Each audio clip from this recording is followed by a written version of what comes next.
All right, what's going on, family? Let's go ahead and get into it. So, the Suns versus the Clippers, my favorite matchup in the first round. There's tons of storylines here. You have all-time players with Kawhi, KD, CP3, Russ, Paul George potentially playing. The storylines are endless. There was some talk of, hey, maybe KD can possibly break into the if he wins this series. Obviously, Kawhi is looking Robo Jordan, Kawhi the claw level of play. And I actually think that Kawhi should be on all-time lists above KD, and this might cement him uh, to get his respect that he truly deserves if he wins another title. But that's another topic for another day. Let's just go ahead and get into the three keys for each team in this series, and we'll go ahead and start with the Suns. For the Suns, it's the five position, not the center, but they have a point guard in Chris Paul, a shooting guard in Devin Booker, a three-man in KD, and a five-man in DeAndre Ayton. Who's the fifth player going to be? They have Terrence Ross, who's a shooter.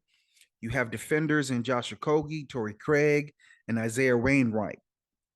So I'm guessing that whoever plays this position is going to be the guy that's guarding Kawhi.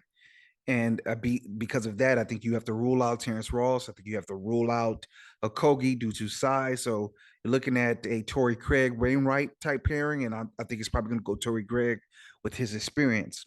So if you have that situation, can Craig, can Wainwright, can Okogie potentially, can they make enough shots to keep the Clippers defense can they make enough shots to keep the Clippers defense honest? Are they going to be liabilities? Because if they become liabilities, the Suns become easier to defend because you can pretty much play 5-on-4, forget that guy in the corner, dare him to shoot 15 to 20 open shots a game and really pack the paint and have a guy playing free safety bothering Kawhi and Devin Booker on their pull-up jumpers and bothering Chris Paul and Ayton in their pick and roll game. The number two question that I have is their crunch time offense. This team, obviously, they've been undefeated since they've gotten KD. KD is something crazy like 26-2 in his last couple games, but playoff games are always tighter. Generally, when you have two good teams, it comes down to crunch time play, crunch time offense. And what exactly is the Suns' crunch time offense? Is it just give the ball to KD and everybody watch out? That's not really good use of all your players on the team. Are you just essentially going to turn Devin Booker, Chris Paul, and Ayton into spot up jump shooters? There's not really a two-man game that they can kind of run with Devin Booker and KD. I'm sure Chris Paul at this stage of his career is willing to acquiesce in late game situations, but is Devin Booker cool with that?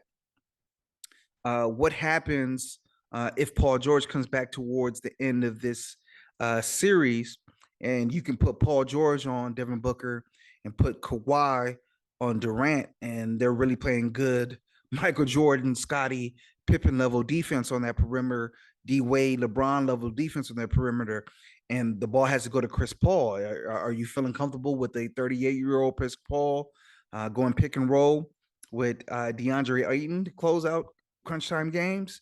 These are questions that haven't really been answered. So, what is the Suns' crunch time offense going to look like? That's my second key.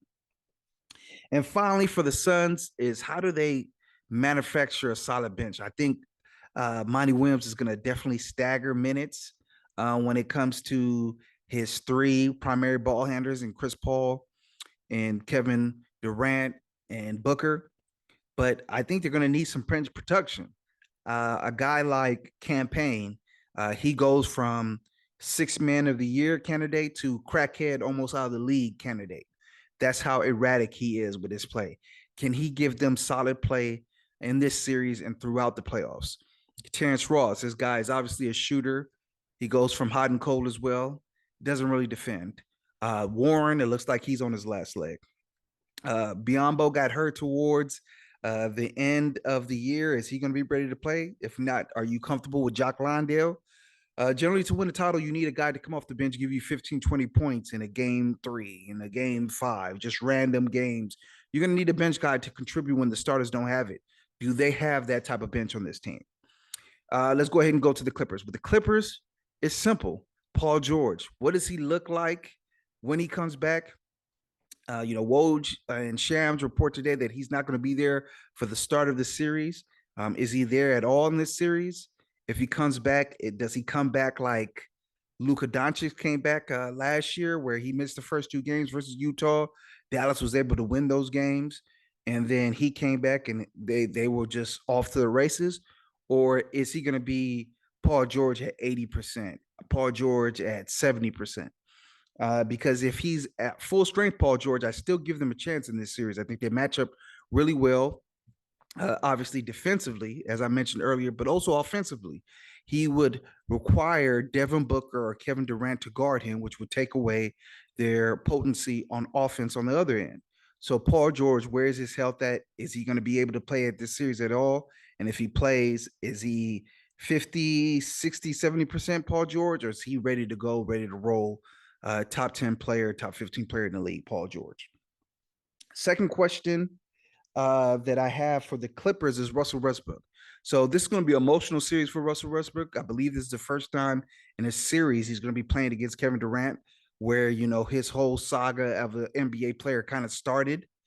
In addition to that, he had that situation with the Lakers, and it feels like obviously he's a player that plays with a chip on the shoulder all the time, and now he has like a boulder on his shoulder. He wants to prove himself.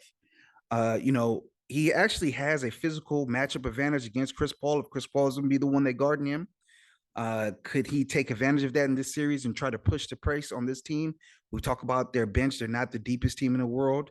Can he try to maybe tire out the team by pushing the pace on them constantly?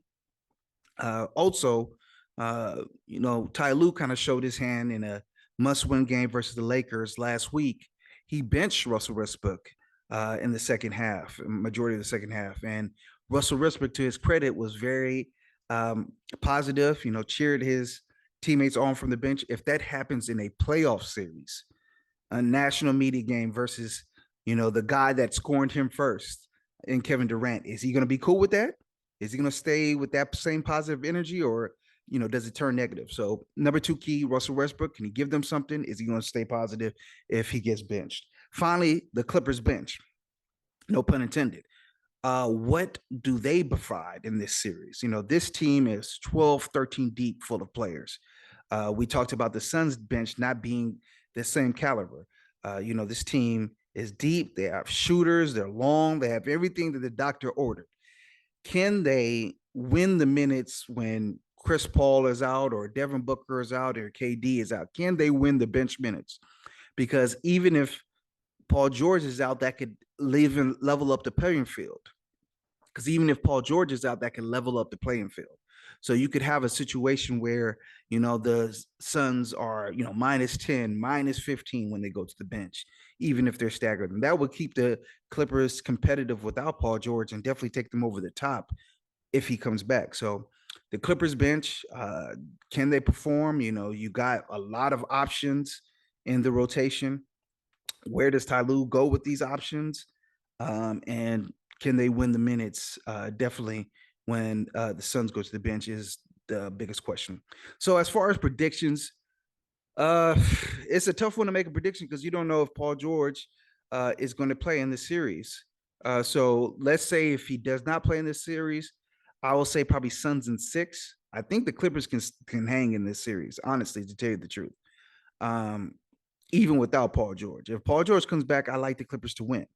I just don't think the Suns have had the time to gel, and they just don't have enough guys on their bench. This is a ragtag bunch that you're trying to put together, and a volatile bunch of players. From crackhead to sixth man of the year. That's Payne's type of outlook. He can go from any two of the ways. You like, what is this guy doing? To this guy is a tremendous player. So I'm gonna go with the Suns because if he's not starting the series, I don't see how he's gonna come back at full strength. But Luka did it and ended working out for them. So leave me a comment. I try to respond to all the comments. Subscribe, and as always, the game is the game.